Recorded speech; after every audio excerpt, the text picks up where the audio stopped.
Cheap Shot Cinema, welcome. This is Zach and episode we stopped keeping track a while ago. So happy you're with us. If you have joined us today, I'm going to be talking about a lot of things, including, well, a lot of things. Game of Thrones speculation, Peter Dinklage in Avengers, a few different things to talk about. So I'm still kind of getting set up right now. So just bear with me. My video is sideways on Facebook. That's kind of weird. Let's see here. All right, let's try this. Is that a little better? Cool. Anyways, doing a lot of things today. I'm excited. Hope you guys are too. First thing that we're going to talk about, again, this is Cheap Shot News, and I am Zach. First thing we're going to get to is Ocean's 8. So I recently saw that James Corden, who hosts late night, like the Late Late Show, I can't remember which one it actually is. There's several. Hosts one of the shows was recently cast in Ocean's 8. Not really a big deal. He's okay. The reason I bring it up is because the Ocean's movies. So, the Ocean's movies are something that I really enjoyed back in the day. I think the first one came out in like 2001. Matt Damon, Brad Pitt, George Clooney. Really great cast. Really enjoyed those movies. And so, when I found out that they're going to do an Ocean's 8 movie with an all-female cast, I was excited. Because the old movies had this really great mixture of, I mentioned cast. The cast was really the kicker, but it really had this good mixture of storytelling, humor, and then the serious attitude that comes with doing a heist movie. So, really liked it, really enjoyed that. But my concern with the new movie is, can you recreate that really great chemistry with an entirely new cast? Really has nothing to do with women for me, although I will say, quoting one of my favorite comedians, John Mulaney, you couldn't do a heist movie with women. Ocean's 11, just saying it couldn't be done. Unlike some people, reading different things. You couldn't do a heist movie with women. Ocean's 11 couldn't be done because two women would keep breaking off and talking trash about the other 9. Obviously, there isn't a full 11 of them, but the principle is the same. Two people would keep breaking off and talking trash. Now, I find that funny, but I can actually separate comedy from reality. Maybe some of you can, maybe some of you can't. That being said, I am excited but hesitant about it. Has nothing to do with the fact that it's a full cast of women. I think that's actually great. The only thing is, can you retain that chemistry that they had, that humor mixed with the seriousness going into this movie? So, I mean, they're doing really well just on the front end of who they've cast. You know, great cast. Kate Blanchett, Anne Hathaway, Sandra Bullock, Helen Bonham Carter. Let's see, Rihanna, Mindy Kaling, Dakota Fanning. Really good group of girls there. So, excited about it. But we'll see what happens. Haven't had a lot of information released yet. One fun thing is Matt Damon is going to be reprising his role as Linus in the movie, so it is in the same universe. So that'll be fun. Next topic, though, I would like to discuss is the Logan movie. So we recently got an official synopsis. So basically, here's the exact from 20th Century Fox. In the near future, a weird Logan cares for an ailing professor in a hideout on the Mexican border. But Logan's attempts to hide from the world and his legacy are upended when a young mutant arrives being pursued by dark forces.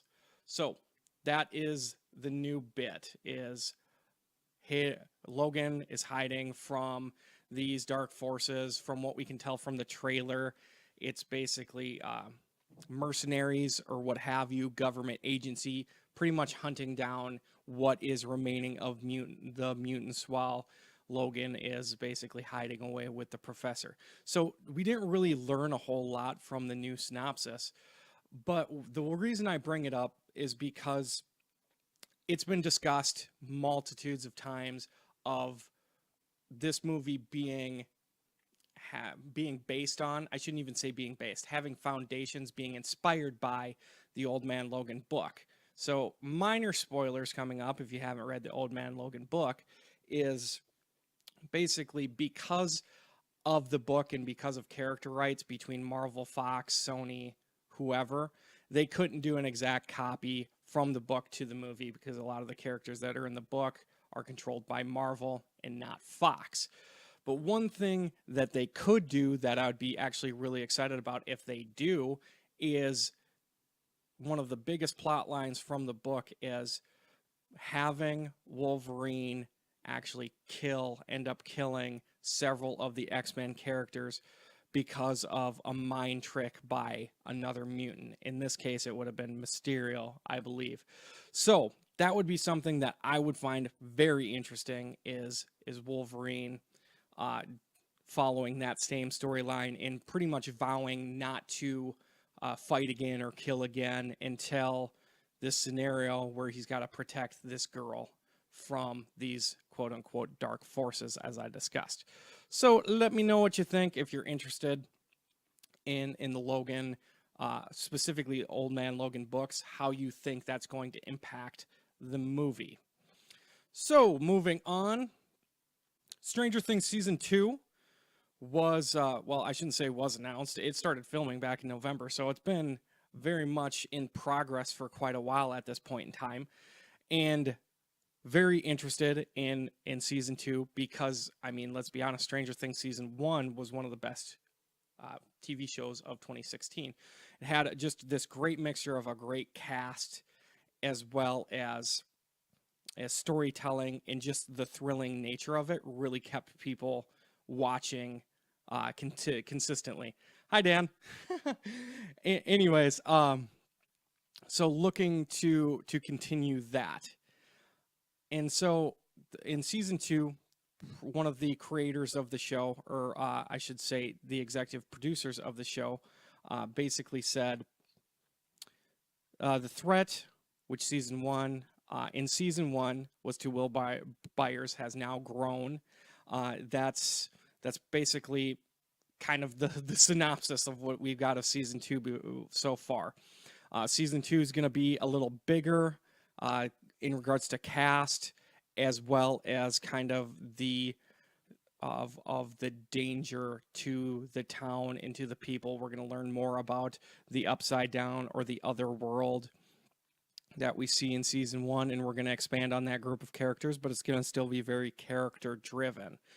Now, like I said, Stranger Things was really an overnight sensation because of those reasons of storytelling, characters, and things like that.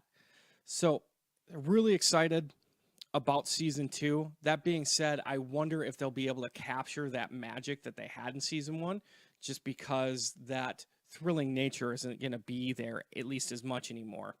I'm excited to see like what other monsters, what other creatures they have in store for us. But I mean, there's not going to be as much of the surprise of like, what is this place? What is happening that's going on there? So only time will tell on that. We're expected to see Stranger Things Season 2 come out sometime in 2017. A lot of people are thinking summer to fall. So get excited for that. Now, to the last couple of topics that I'm going to discuss on are highly speculative, which I love because I can just go nuts on it and nobody's really going to stop me because there's nothing really to stop me on that. So, first one, it was recently announced that Tyrion Lannister, probably better known as Peter Dinklage, well, actually, he's probably better known as Tyrion Lannister. Anyways, he's going to be making an appearance. He's been cast in the next 2 Avengers movies. So, when this one was announced, the internet simultaneously went crazy because one of their favorite TV characters is coming to the big screen. Not to say that Peter Dinklage has never been in a movie. He's been in several. Elf and X-Men come to mind specifically. But that being said, you know, he's been a really great character, really awesome in regards to Game of Thrones. He's probably one of the favorites in Game of Thrones, so people like to see him moving on to other things. Now, like I was saying, it was announced that he's going to be cast. other than that information, we got exactly 0 more information. So that's what hands to the speculation of now everybody's going, well, who's he going to play? Now, I could go the easy route and say, yeah, he might just be some government guy that really isn't exciting. Or I could go the route of the internet and completely speculate on any multitude of characters that he could be. My favorites, I shouldn't even say my favorites necessarily, it's just the 2 that I've heard most frequently, is Pip the Troll, which seems like it's kind of on the nose, so I don't know about that. I feel like he's too minor of a character to actually be involved. If you didn't know, Pip the Troll, because I didn't know, Pip the Troll is basically a friend of Adam Warlock. He's also got connections to the Guardians of the Galaxy and the Infinity Gauntlet / Infinity War in the comics. So that would actually mix him well into the movies because he's got those connections and was a big part of that. Now, again, casting Peter Dinklage as a troll who is also a little person just seems kind of on the nose. I just feel like it's not a great option. And but mostly more than anything is because he's such a minor character in the comics. Also, well, I shouldn't say also. I should just say moving to my preferred character that he would be is MODOK. So, MODOK is an acronym for, let's see if I can get this correct, mental organism designed only for killing or computing, depending on who you ask. There we go. That's it. Mental organism designed only for killing is what we're going to go with. So, MODOK at one point was a normal human scientist because, of course, he was. Only scientists and doctors can become superheroes or supervillains, that being said. So, MODOK was this scientist who worked for AIM. I'm not going to get into all the details. Anyways, he had experiments done on him, and he became this super intelligent being because he's not really even human anymore by all intents and purposes, I guess. Super intelligent being that has psychic abilities and pretty much becomes this villain. So, the biggest thing, and I wish I could post a picture. I'll post a picture on YouTube, but for Facebook Live, I can't really post a picture. You got to see him because the character just is a very odd and kind of semi-grotesque character, just the way that he's built and functions. So, anyways, how this could potentially cross over with Guardians of the Galaxy, Avengers and Thanos, and how that all is going to work is because MODOK, before he became MODOK, and he was George Tarleton, created this mystical device, I guess you would say, something along those lines. Artifact is another thing. Mystical device or artifact called the Cosmic Cubes. Called the Cosmic Cube. There's only one of them. There's more than one, but he only created one. And then Thanos eventually gets his hands on it. So they could mix that in somehow to Avengers and do it that way. So, those are the 2 characters that I would be interested in MODOK, but those are 2 characters that he could potentially play. A lot of people have also speculated he's got a really great voice. We could just see him do motion capture or just voiceover for some other, hero, being, creature, what have you. So it could go a lot of ways in that regard. Finally, what I'm going to talk about is the big speculation one, is Game of Thrones. There's been speculation for a while that there could be a spinoff, and we're starting to get a little more recognition from the HBO executives that this could potentially happen. One of the executives said, all I can say is we're exploring it. We don't have any scripts. We're not even close to saying, oh, let's do this. But it's big enough property that we would be foolish not to explore it. Of course it is. Probably the biggest thing on HBO since, I don't know, The Sopranos, since ever maybe. It might be it. I haven't checked, but it very well could be their highest rated show of all time.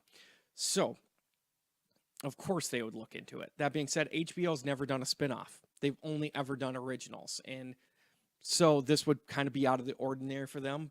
But as you may not know, HBO has been kind of in a downtrend other than Game of Thrones. And I think now Westworld, they're not getting a ton of viewership for their other shows. So they're really looking to keep that viewership up.